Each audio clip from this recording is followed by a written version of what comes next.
पाकिस्तान की सियासत इस वक्त इतनी हैपनिंग है, वो इसके अंदर इतने वाक़यात रूनुमा हो रहे हैं कि हर आने वाला मिनट स्टॉक मार्केट की तरह ऊपर नीचे मामलात होते जा रहे हैं। आपको लगता ही है कि अभी तो आप यहाँ पर छोड़ कर गए थे, 2 मिनट के बाद तो मामला कहाँ से कहाँ पहुँच गया है। अभी थोड़ी देर पहले तो हीरो दीवार से नीचे खड़ा था, अभी वो चौथी मंजिल के ऊपर पहुँच गया। दरमियान में जो गैप है अचानक से कैसे पूरा होगा। मैं बात कर रहा हूँ आसिफ अली जरदारी से मुतल्लिक जो कंट्रोवर्सी चल रही है, और उसके साथ ही साथ उस कंट्रोवर्सी ने हुकूमत को भी लपेट में ले लिया है और अपोजिशन की दूसरी जमात मुस्लिम लीग नून भी उससे मुस्तस्ना नहीं नज़र आ रही। मिसाल के तौर पे हुआ अभी तक क्या है, हम ज़रा उसका पहले अहाता कर लेते हैं। आसिफ अली जरदारी साहब ने कराची में अपने एक दोस्त के यहाँ चंद लोगों के दरमियान में बात करते हुए ये फरमाया कि जनाब इस्टेब्लिशमेंट के जो अहम लोग हैं वो मुझसे रब्ता कर रहे हैं और रब्ता करके मिन्नत समाजत की जा रही है, और मुझे ये कहा जा रहा है कि जनाब पिछली बातों को पीछे छोड़िए, उनको माफ़ी दीजिए और आगे का फार्मूला बताएं और आगे का प्लान बताएं कि कैसे आगे इस मुल्क को इस बहरानों के भंवर में से कैसे निकालना है। और उस पर आसिफ अली जरदारी ने ख़ुद ही ये कहा कि मैंने उनको ये कहा कि भाई ये यहाँ से आप चलिए, ये फार्मूला वगैरह कुछ नहीं है, आपने सीधा सीधा इस मुल्क को फार्मूले करते करते तबाह कर दिया है। ये जिसको आपने बिठाया हुआ है इस वक्त इक़्तिदार में, इसको निकालें और फिर हम देखेंगे कि आपने इस मुल्क के साथ और यहाँ पर हुकूमत के लिए क्या करना है। आसिफ अली जरदारी साहब का ये बयान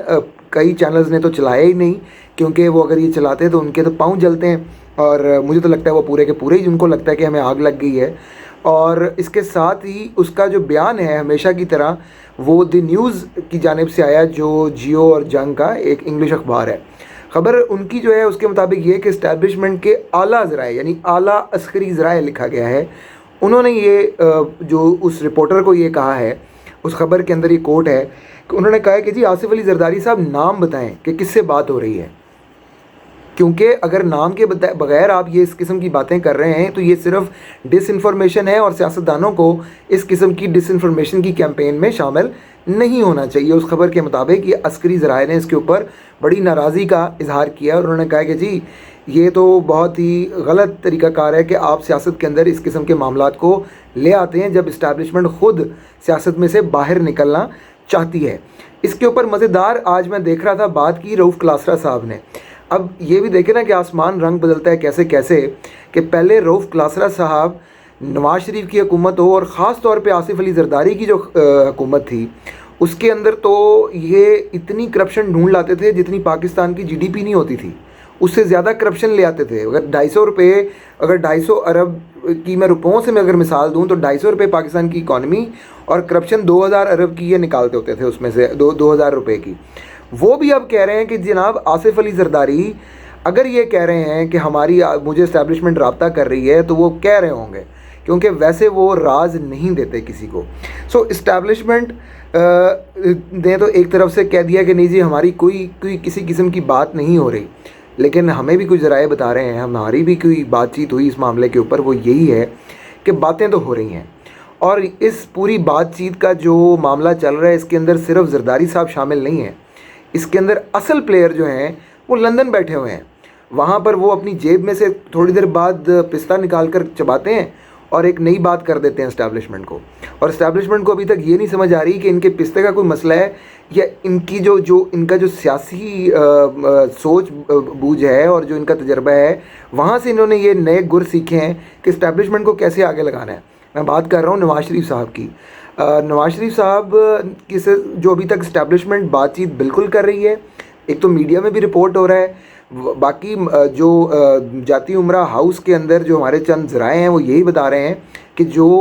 इस्टेब्लिशमेंट है उनसे इनकी बातचीत हो गई है। उस बात के अंदर नवाज़ शरीफ साहब ने जो 2 पॉइंट्स, अहम तरीन पॉइंट्स दिए हैं वो ये दिए हैं कि उसके जब तक आप नवाज़ शरीफ साहब से को वो अगर शामिल नहीं होंगे हुकूमत के सेटअप के अंदर तब तक बात आगे नहीं चलेगी। दूसरा, इस्टेब्लिशमेंट को अपनी तमाम तर मामला जो टांगें अड़ाते हैं हर मामले के अंदर वो भी पीछे करनी पड़ेंगी। कुछ ज़राए ने हमें ये भी बताया कि इस्टेब्लिशमेंट कुछ मामलात पर मानी है, बहुत सारे पॉइंट्स पर अभी निगोशिएट हो रहा है कि किस तरफ जाना है, लेकिन एक बात लाजमी है, अगला हुकूमती मंजरनामा जो नवाज़ शरीफ ख़ानदान की अपनी अंदरूनी जो केमिस्ट्री है वो भी, और जो इस्टेब्लिशमेंट के साथ बात हो रही है वो भी,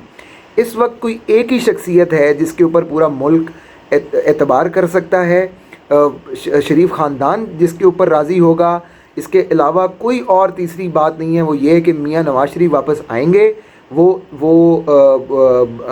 हुकूमत संभालेंगे, तो फिर ये मामलात आगे चलेंगे। अगर नहीं संभालेंगे, नहीं बात होगी, नवाज़ शरीफ साहब माइनस होंगे, तो ये मामला नहीं चलेगा। इवन आसिफ अली ज़रदारी के साथ भी जो मर्ज़ी डीलें हो जाएं, अगर नून लीग ऑन बोर्ड नहीं होगी, और नून लीग से मुराद ये है कि नवाज़ शरीफ साहब जब तक हुकूमत प्राइम मिनिस्टर के तौर पर नहीं देखे जाएंगे तब तक बात नहीं होगी। आसिफ अली ज़रदारी को भी वही पुरानी तनख्वाह के ऊपर काम करना पड़ेगा जो इससे पहले वो जिस पर कर रहे हैं। अलबत्ता ये ज़रूर है कि इमरान खान साहब का जाना ठहर चुका है। इमरान खान साहब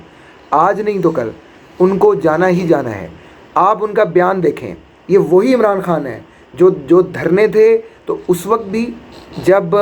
2013 का इलेक्शन हुआ, उस वक्त भी 2017 के अंदर लॉकडाउन हुआ, उस वक्त भी पनामा पेपर हुआ, उस वक्त भी हर चीज़ दूसरों पर डालते थे। 35 पंक्चर दूसरों पर डाल के आराम से कहते थे जनाब कि ये तो सियासी बयान है। इस सब के बावजूद इमरान खान साहब आज पहली बार बड़े शरीफ बच्चे की तरह, बड़े पप्पू बच्चे की तरह, जो बड़े बाल शलवा के बोशो लगा के स्कूल जाता होता है, उसकी तरह कह रहे हैं कि नहीं जी गलती तो हमारी अपनी है। जो एलजी इलेक्शन के अंदर उनकी गुब्बारे में से एक होता है सुई मार के हवा निकालना, मौलाना साहब ने तो पूरा सुआ ही उसके अंदर दे मारा, गुब्बारा ही पीछे रह गया है, हवा किधर रह गई है, गुब्बारा पीछे रह गया है। और इस पूरी सूरत हाल के अंदर खान साहब पहली बार मान रहे हैं कि हाँ जी इस बार तो गलती हमारी हुई है। तो जब खान साहब को ख़ुद से अपनी गलती का ख्याल आ जाए और वो ये बात मानने पर तैयार हों कि अब हमें अपनी मंजी के नीचे डांग फेरनी है, इसका मतलब ये है कि खान साहब को भी पता लग गया है कि अब जाने के दिन करीब हैं, और वो इन जाने के दिन करीब के अंदर ये सोच रहे हैं कि किसी सूरत हम कहीं पर कोई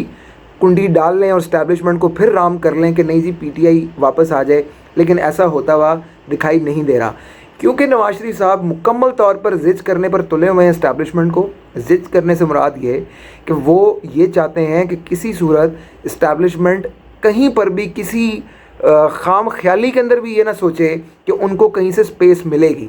इस्टेब्लिशमेंट के जितने उज़र हैं, जितने इफ्स एंड बट्स हैं, जितने उनके गुलाइयाँ हैं उनके बयानिया के अंदर, नवाज शरीफ साहब एक माहिर धोबी की तरह उन सब के ऊपर इस्त्री करके उसको सीधा कर रहे हैं। जब वो बिल्कुल क्लियर कट उसको अनआर्म्ड कर देंगे, आर्मलेस कर देंगे इस्टेब्लिशमेंट को, तो तब जाकर वो बातें मानेंगे। और वो बातें उसके अंदर मियाँ नवाज शरीफ साहब वही पिस्ता चबाते हुए प्राइम मिनिस्टर की सीट पर बैठना चाहते हैं, और बतौर प्राइम मिनिस्टर इमरान खान साहब को भी जुगतें कराना चाहते हैं, और बतौर प्राइम मिनिस्टर इस मुल्क के लिए भी बहुत कुछ करना चाहते हैं।